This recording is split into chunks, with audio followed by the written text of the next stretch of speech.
오늘은 그 전 세계 경제 중심이 변화하고 있다라는 주제로 한번 이야기를 해볼 텐데요. 예전에는 이제 미국, 북미족, 그리고 이제 유럽, 이제 뭐 독일, 프랑스, 영국을 중심으로 한 이제 유럽 경제가 전 세계를 사실 이제 거의 한동안 몇백 년 이상 사실 이끌었었죠. 그러다가 최근에는 이게 아시는 분은 아시겠지만 이 아시아 경제, 물론 이제 아시아가 좀 범위가 넓죠.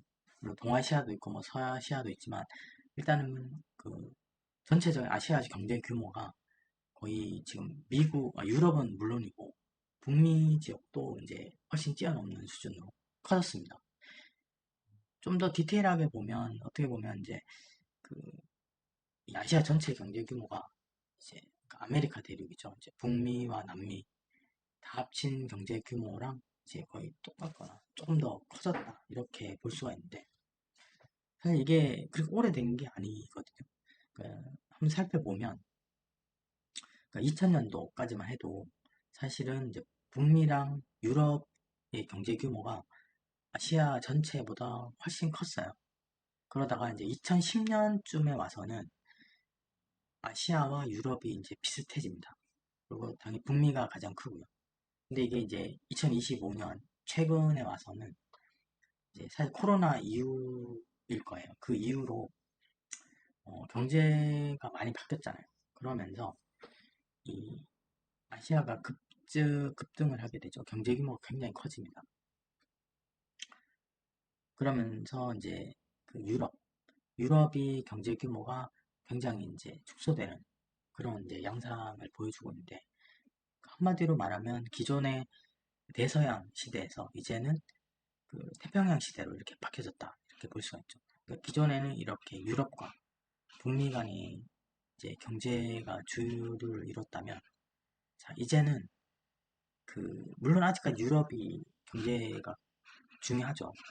기술력도 가지고 있고 과학 기술도 세계에서 가장 발달된 곳 중에 하나이기 때문에 그렇지만 지금 현재 경제 규모로만 보면 어떻게 보면 북미와 그리고 어떻게 보면 아시아 간의 어, 한마디로 말하면 이제 태평양 시대가 실질적으로 이제 도래했다 이렇게 볼 수가 있습니다. 그리고 태평양이 워낙 넓어서 이제 북태평양과 그리고 남태평양으로 나뉘어지거든요. 그래서 여기 보시면 이제 대략적으로 이제 적도를 기준으로 이제 위쪽을 북태평양이라고 하고 남쪽을 이제 남태평양이라고 하는데 실질적으로는 이제 이 북태평양 시대가 이제 본격적으로 열렸다라고 볼 수가 있어요. 이제 결국 이렇게 되면서 이렇게 된 가장 큰 요인은 역시 이 유럽의 경제 규모가 축소됐다. 이게 좀 가장 크죠. 사실은 물론 중국이 많이 올라오고 기술력도 굉장히 좋아지긴 했지만 사실은 최근 들어서 중국 경제가 뭐 그렇게 좋지는 않거든요. 뭐 내수만 봐도 그렇고 물론 뭐 인도라든지 뭐 베트남, 그다음에 뭐 말레이시아랑 싱가포르 일부 지역은 좋긴 하지만 그리고 중국의 이제 선전을 중심으로 한 그런 지역이 좋긴 하지만 중국 전반적으로 봤을 때는 중국도 지금 이제 뭐 내수가 그렇게 좋은 건 아니거든요. 그러니까 결과적으로는 이 유럽의 경제가 너무 축소됐다 이렇게 보는 게 맞을 것 같아요. 이렇게 된 가장 커다란 이유는 이 중국의 이제 뭐 다양한 1대1로 정책도 있겠지만 일단 유럽의 내수 시장이 중국에 의해서 빠르게 지금 잠식되고 있는 부분이 있거든요. 뭐 철도라든지 그다음에 뭐 다양한 뭐 전기차 많이 아시겠지만 다양한 방식으로 지금 중국의 소비재들이 유럽을 굉장히 지금 잠식하고 있습니다. 이게 이제 러시아도 똑같고 다른 지역도 비슷한데 우리는 이제 대한민국 여기 있지만 동쪽이죠. 아시아로 봤을 때는 그렇지만 중국 같은 경우 내륙이 이게 중앙아시아랑 그리고 이제 뭐 남아시아, 동남아시아랑 다 접해져 있잖아요. 특히 이제 여기 보시면 이제 파키스탄을 통해서 이제 해상으로 진출하려는 모습도 있고 그리고 이제 미얀마 이쪽으로 해서 이제 해상으로 이제 하려는 그 노력을 많이 하고 있죠. 특히 이제 최근에는 중국에서 이제 고속철도로 태국을 지나서 말레이시아까지 또 싱가포르까지 가는지는 잘 모르겠는데 어쨌든 태국을 통해서 말레이시아 나중에는 뭐 인도네시아까지 인도네시아는 바다기 때문에 쉽지는 않겠지만 어쨌든 싱가포르까지만 가더라도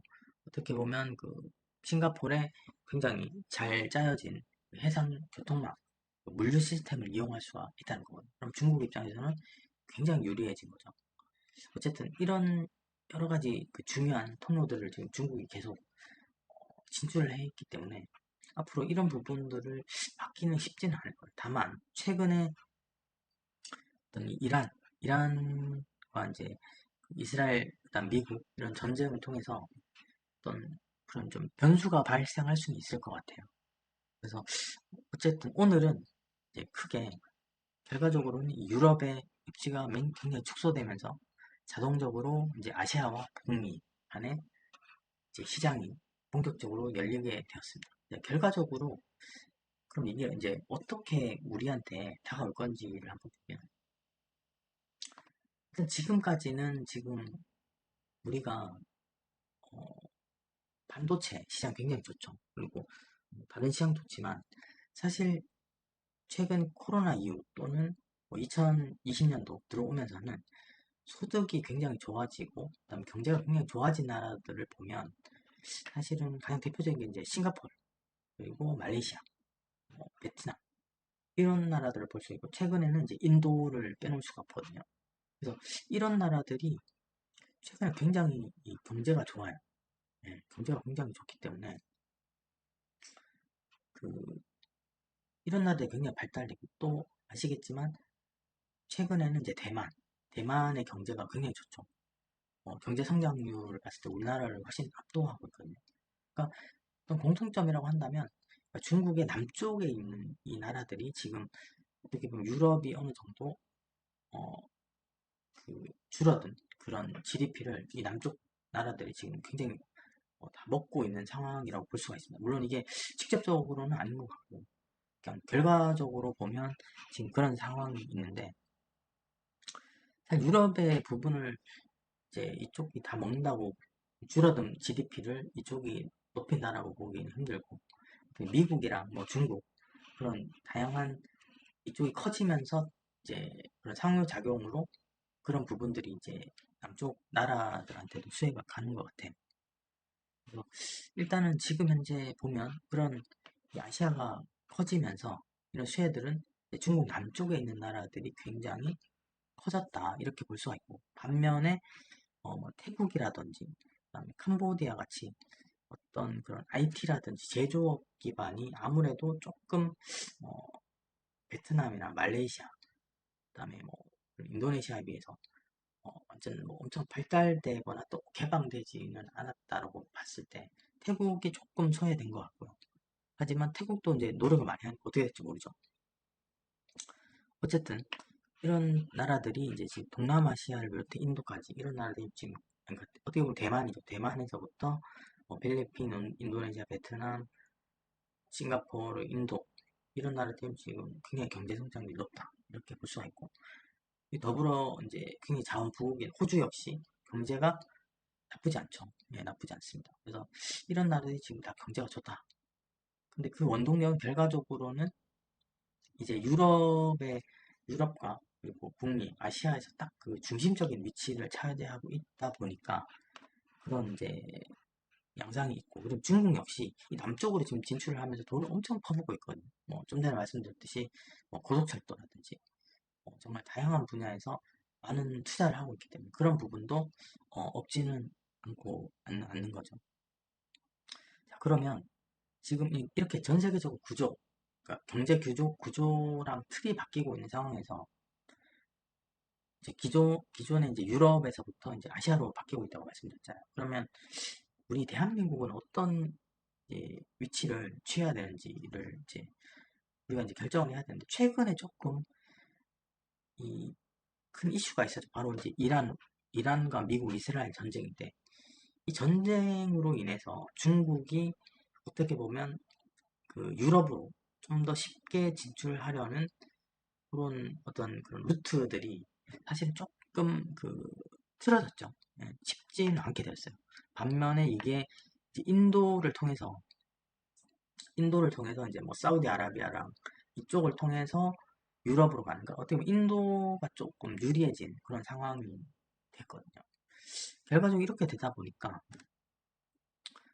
앞으로 이제 이게 어떤 양상으로 바뀔지는 모르겠어요. 근데 한 가지 확실한 거는 이제 에너지 수급에서 사실은 싱가포르이 굉장히 중요하잖아요.